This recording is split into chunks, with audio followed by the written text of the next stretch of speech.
dia tergugah birahinya menjadi pas takarannya. Yang harusnya dia agak di bawah jadi pas, karena apa? Kita bicara kerja burung ya. Jadi burung mau bunyi di lapangan, bukan burung juara, karena burung juara itu masih banyak faktor lain. Lagunya seperti apa, musuhnya seperti apa, volumenya seperti apa.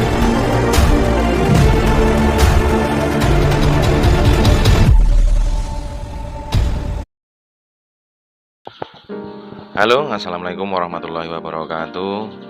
Jumpa lagi dengan Wong Netral Channel. Pada kesempatan kali ini saya akan membahas tips bagaimana cara burung bahan atau burung beranjangan setengah jadi bisa kerja di lapangan. Gak usah nunggu lama, mari kita langsung saja. Jadi seperti ini ya. Burung bisa kerja di lapangan atau burung bisa bunyi di lapangan itu tidak jauh kaitannya dari 3 faktor, yaitu yang pertama yaitu birahi, yang kedua yaitu emosi, yang ketiga yaitu mental. Ini yang paling penting, mental. Karena banyak terjadi misalkan seperti ini, Om, iya ya, burung saya itu di rumah itu gacor, buanter, keper, tapi ketika tak bawa lomba itu cuma melompat-melompat. Atau Om, iya ya, biasanya burung saya itu di rumah itu gacor, buanter, ngeper, tapi sampai lapangan kok cuma ngiwir, hilang suaranya ya. Atau yang terakhir, Om gimana ya, burungku ini neng omah ini udah gacor, tapi kalau tak bawa ke lapangan kok cuma ngerudal-ngerudal atau melompat-melompat kayak pocong gitu ya. Sering terjadi seperti itu. Burung bisa bunyi itu sebenarnya kan faktornya karena udah ada birahinya, karena itu adalah naluri burung bahwa burung itu bunyi karena ingin menggoda betina, karena dia udah mulai masuk akil balik.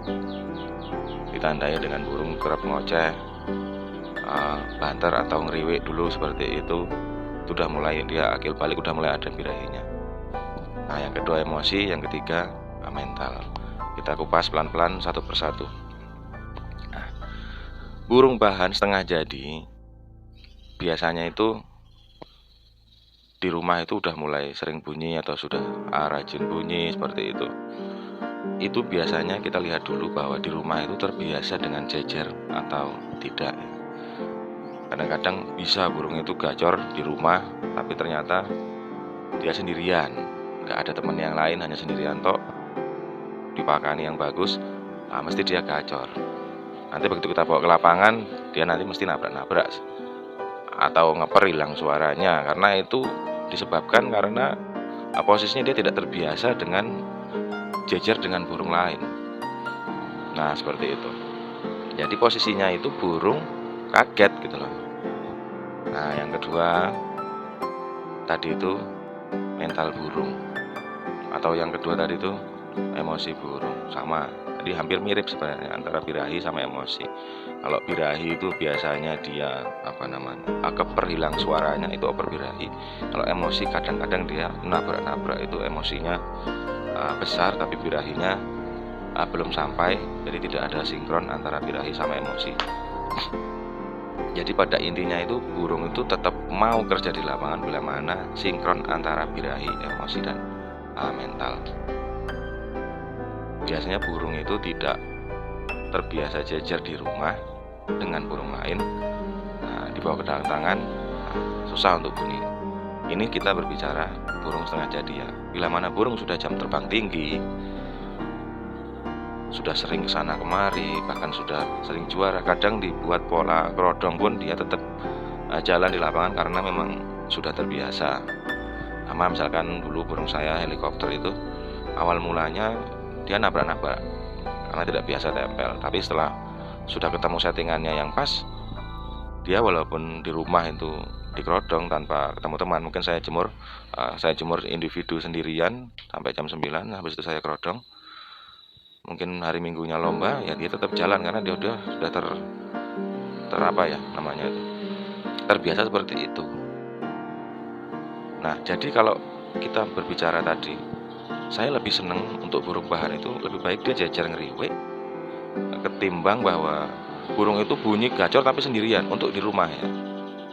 Nah, seperti itu.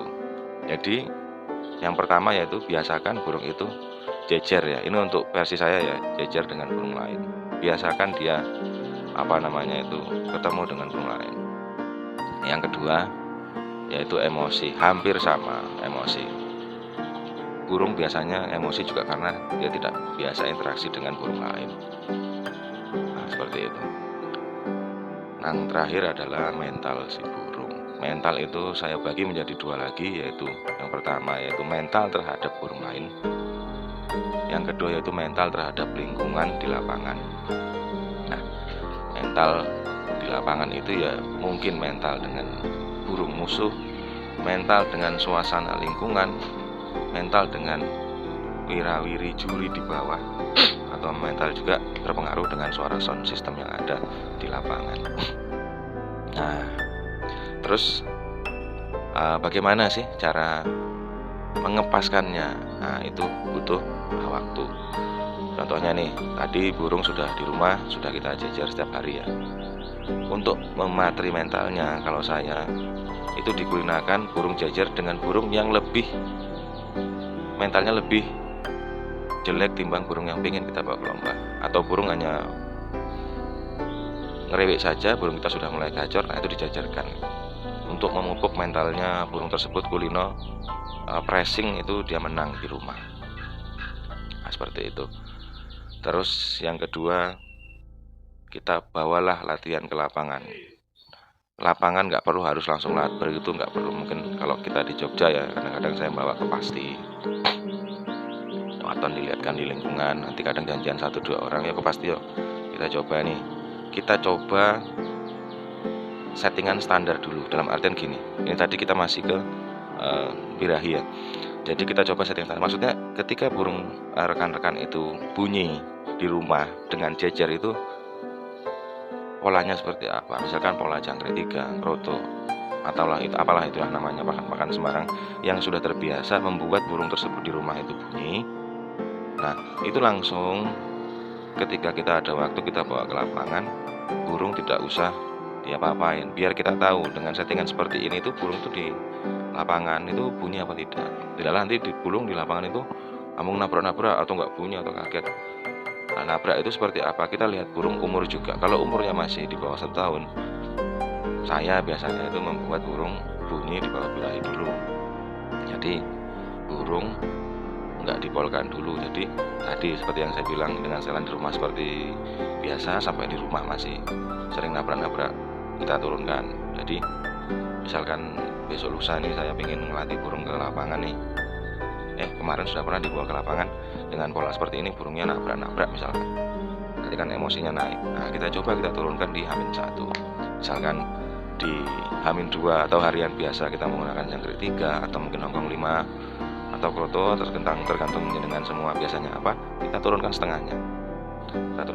Coba mau berangkat ke lapangan itu kita semprot sedikit basah biar dia juga tenang. Nah, kita lihat lagi di lapangan. Nah, inilah siapa tahu bunyi, ternyata settingannya seperti ini. Atau misalkan kurang kenceng, ya kita coba dulu seperti itu. Terus nanti dia akan terbiasa dan dia sudah punya naluri tersendiri bahwa iki aku lagi dikerodong dan aku lagi digodolan. Dia nanti punya naluri seperti itu. Ketika dibuka itu dia insya Allah mau bunyi. Nah, seperti itu.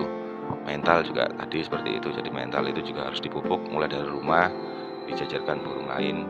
Nah, seperti itu. Untuk memupuk mental nanti dibawa ke lapangan. Seperti itu. Terus begini. Tadi sudah biologi sudah, emosi sudah, mental sudah. Bagaimana cara menyinkronkan biar pas ketiga faktor tadi itu, biar bisa enak di lapangan. Ini kita bicara kerja burung ya. Jadi burung mau bunyi di lapangan, bukan burung juara, karena burung juara itu masih banyak faktor lain. Lagunya seperti apa, musuhnya seperti apa, volumenya seperti apa, irama lagunya seperti apa. Yang penting ini tadi burung bisa kerja dulu di lapangan, kerja burung dulu kita coba. Nah, seperti itu. Bilalah begini, dengan settingan tadi ya udah kita latih ke pasar pasti atau kemana. Burung saya settingannya jangkriknya 3, H-1 harus dikerodong atau H-1 harus dibuka untuk menurunkan birahi. Ini udah pas. Ada lagi yang namanya faktor hoki. pas itu tergantung musuhnya di sebelahnya itu siapa. Misalkan nih, ini setelan biasa pada saat saya bawa latih ke pasti, misalkan setelan kayak gini nih udah bunyi. Nah, begitu kita bawa ke lapangan, loh lah kok posisinya sampai di lapangan kita lombakan masih nabrak-nabrak atau masih ngeper ngiwir, nggak ada suaranya. Padahal settingannya pas. Kita harus membuat catatan bahwa jejernya tadi siapa. Misalkan nih, burung sebenarnya setelannya pas, tapi kita dapat jejer musuh di sebelah, burungnya agak emosi, sering nabrak-nabrak, akhirnya kita juga keganggu, burung kita juga merasa terganggu. Berarti dia belum pas dengan settingan yang seperti itu, harusnya di bawahnya lagi. Jadi ya itu tadilah, ada juga faktor hoki di situ. Atau kebalikannya nih, burungnya ini kita ini sebenarnya settingannya di bawah standar, dalam artian kemarin bunyi di lapangan itu setelannya seperti ini misalkannya, kita turunkan untuk kita bawa ke lapangan, jadi dia birahinya harusnya di poin 10 ini segini, takaran pakannya ya, pakannya kroto dan lain-lain segini nih. Ini udah pas nih, tapi kita turunkan, jadi dia birahinya agak turun, emosinya agak turun. Lah dilalah dapat musuh yang di sebelahnya kenceng, ngoper ngedor. Nah seperti itu, dia tergugah birahinya menjadi pas takarannya. Yang harusnya dia agak di bawah jadi pas, karena apa? Yang dia harusnya agak santai karena ngelihat sebelahnya itu ngotot seperti itu, dia malah lebih greget lagi. Nah itu juga bisa terjadi seperti itu. Terus atau sebaliknya, burung kita ini setelannya misalkan sudah dapat nih, setelah mulai ngelatih ke lapangan 1 kali, 2 kali, 3 kali sampai 5 kali udah dapat settingannya nih. Misalnya settingannya ini jangkrik 3 atau H-1 dikerodong gitu ya. Nah seperti itu. Terus setelan kekencengan dilalah ya. Aku pengen gawe powernya dapat nih, tak setel kenceng misalkan. Nah ketika di lapangan dilalah jejer lagi sama burung yang agak nakal. Nah akhirnya burung kita malah nggak jalan karena posisinya dia jadi lebih over seperti itu. Atau sebaliknya, iki wis tak gawe setelanku kenceng banget nih, tak krodong 2 hari misalkan, kroto full misalkan seperti itu, tak gawe kenceng. Dilalah pada saat kita nggak ada di lapangan, jauh dengan musuhnya, dia biasanya nyaman banget. Nah, bunyi enak karena dia nggak merasa terganggu dengan lingkungan yang terdekat. Nah jadi seperti itu tadi. Jadi cara membuat burung bahan bisa bunyi di lapangan itu memang butuh proses. Harus mengerti pasnya birahinya, emosinya, mentalnya seperti apa. Ketambahan hoki di situ. Karena kita kadang-kadang nggak bisa milih. Burung kita ini pinginnya jaraknya sama musuh misalkan jarak 2 nomor harus kosong. Kan kadang-kadang kalau misalkan gantangannya penuh ya nggak bisa. Atau ada juga burung, misalkan burung kita Java, karakternya dilalah itu dia nggak bisa ketemu parva, birahi ketinggian, akhirnya hilang. Lah dilalah pada saat lomba ketemu burung parva jejer, bisa saja dia jadi over birahi. Atau kebalikannya, burung kuki senang ketemu burung parva misalkan seperti itu kalau burung kita Java.